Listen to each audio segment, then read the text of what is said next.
Hello 404 Boxing. Shout out to the LDBC. Shout out to Marlo's Corner, Trey X, the whole block fam. Hey, I'm gonna try to make this real brief. Hopefully y'all can hear me over this AC. Hella hot down here. But I want to talk about Tyson Fury right quick. We all saw the ESPN debut, the Tom Schwartz debacle, where Fury went out and basically picked a guy with a respectable looking record to the naked eye, but a guy that hadn't fought anywhere near the caliber of fighter of even say a Derek Chisora. You know what I'm saying? Tom Schwartz hadn't even fought anybody that good. So we saw the fight, we saw how it went down, we saw and heard all of the praise and acclaim and the coronation of Fury as supposedly the heir apparent, the guy, the king of boxing, king of the heavyweight division. And we know that that's far from the truth. And to make my point, the mere fact that he was fighting Tom Schwartz is proof enough to justify my statement. All right. With that being said, I just want to say this: a true lineal champion, a true king of the division, would not want there to be any other fighters walking around in that division with a claim to the championship. If Fury really and truly was the guy, or felt like he was the guy, he would have took that Wilder rematch in a heartbeat to try to take care of business, clean that up. And even before that, AJ wouldn't have been masquerading around with all of Fury's old belts.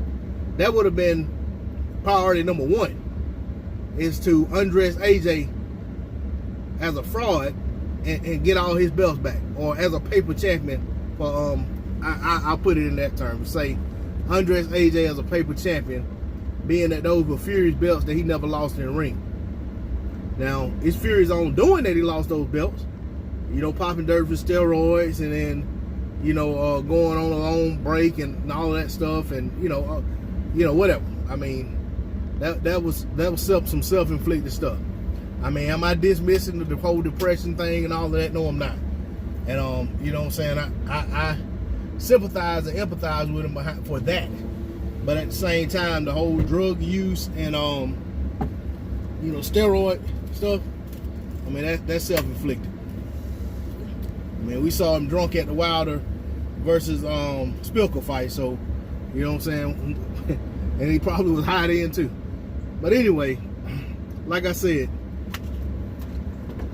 Fury should have made it his business to clean up that whole situation with those belts that AJ had that belonged to him, and he didn't make that a priority. Okay, cool. He went to Wilder, the guy that AJ couldn't seem to make a fight with. I respect that. Fight ended up being a draw, regardless of how anyone feels about who won or who got robbed or so forth and so on. The official record is a draw, and that's what it's going to be from this date. From that day forth, that's what it's going to be. So he had an opportunity to clean it up. He didn't try to clean that up. Now Andy Ruiz is beating AJ and taking those belts. And now you have another champion in the division, and there's a pending rematch. But I mean, Fury should be trying to get all the smoke. Now, in my opinion, once a guy cleans up the division, he can throw the belts away, especially at heavyweight, because you don't have another weight division to move up to. I mean, you could, if a guy, just say it was Wilder, Fury, whoever, even Andy Ruiz, whoever, if a guy cleaned up the heavyweight division, he don't have another division to move up to. It's not like Terrence Crawford and become undisputed and move up to 147. I mean, there's no super heavyweight division. So the guy, you know, you got one or two choices. You can either start dropping the belts because you're not happy with the fights that the sanctioning bodies are trying to make you fight, or the control that they're trying to put over your career, or you could just lay back and fight mandatories until retirement. But the end result would have been that one man cleaned up the division. He got rid of everyone else who said they were a champion. So even if he dropped the belts and those guys go back and become champions again, he's not obligated to get him a rematch. He doesn't look like he's ducking because he doesn't give a rematch. He already took care of business. So, and I feel that way, not just for Fury, but for anybody. Wilder, AJ, Ruiz. I don't care if Chris Arreola somehow rises to the top. And I mean, whoever. If a guy becomes undisputed at heavyweight, and by undisputed I mean even if Fury's supposedly lineal champion, cleaning him up too.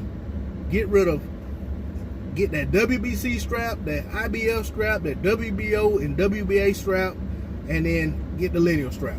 Become the lineal champion. As far as that IBO, I don't care who has that and how many times it gets passed around. It gets no play in this ride, as Black Fight fan like to say. Shout out to Black Fight fan. But you know, that's all I'm gonna say on the subject. You know what I'm saying? I'm a big fan of guys, the best fighting the best, and guys really trying to prove that they're the best in their division. And that's what I want to see at heavyweight. I understand the politics, understand all of the foolishness that goes around in boxing that sometimes makes it hard for certain fights to get made. But it's looking like at heavyweight, these fights are close to becoming made, especially since Anthony Joshua no longer has to worry about protecting his image and pretending to, you know what I'm saying, want to portray himself as this unstoppable force. He could just go out there and fight now, you know. And the reality is that things are gonna clear up a whole lot if he loses this rematch, you know. So we'll see how it plays out. But that's all I want to say on the subject. D-Lo404 Boxing. Shout out to my subs. Anyone has sub to the channel, I said, please subscribe. I'm out. Peace.